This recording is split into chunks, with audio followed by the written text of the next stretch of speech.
ঈদ মানেই নতুন পোশাক কেনার আনন্দ, কিন্তু রমজান মাসের শেষ সময় ঘনিয়ে এলেও রাজধানীর অনেক মার্কেটে কাঙ্ক্ষিত ক্রেতা নেই। মঙ্গলবার সন্ধ্যায় রাজধানীর সেন্টার পয়েন্ট শপিং মল ঘুরে দেখা গেছে দোকানে পোশাক সাজানো থাকলেও ক্রেতার উপস্থিতি তুলনামূলক কম। ব্যবসায়ীরা বলছেন দ্রব্যমূল্য বৃদ্ধি ও মানুষের ক্রয় ক্ষমতা কমে যাওয়ায় অনেকে প্রয়োজন ছাড়া কেনাকাটা করছেন না। Getting ready with the new close-up আমাকে দেয় 18 ঘন্টার সতেজ নিঃশ্বাস। গত বছরের তুলনাতে একটু সামান্য কম আছে, এখন বাকি দিনগুলোর মধ্যে বোঝা যাবে কি অবস্থা হয়। গতবার তো খুব ভালো হয়েছিল এই সময়, এভাবে তো কোনো কাস্টমার নাই। দেশের অর্থনৈতিক অবস্থা বা বিশ্বের চতুর্দিক দিয়ে ঝামেলার কারণে বা বিভিন্ন রকমের যুদ্ধ লাগার কারণে এই ধরনের সমস্যা হচ্ছে। আগের ঈদের তুলনায় ঈদের পার্থক্য তো অবশ্যই অনেক।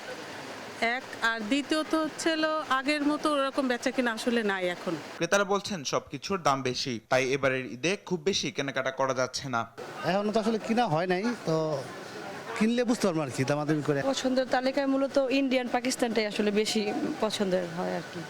এখন দেখছি নেওয়া হয় নাই, তুলনামূলক বেশি মনে হচ্ছে আমার কাছে। হ্যাঁ, তুলনামূলক বেশি হচ্ছে মনে হচ্ছে। ঈদ সামনে রেখেও পোশাকের বাজারে তেমন জমজমাট পরিবেশ নেই, তবে ঈদের শেষ মুহূর্তে হলেও বিক্রি বাড়বে এমনটাই প্রত্যাশা বিক্রেতাদের। তামিম মাহবুব, দেশ টিভি, ঢাকা।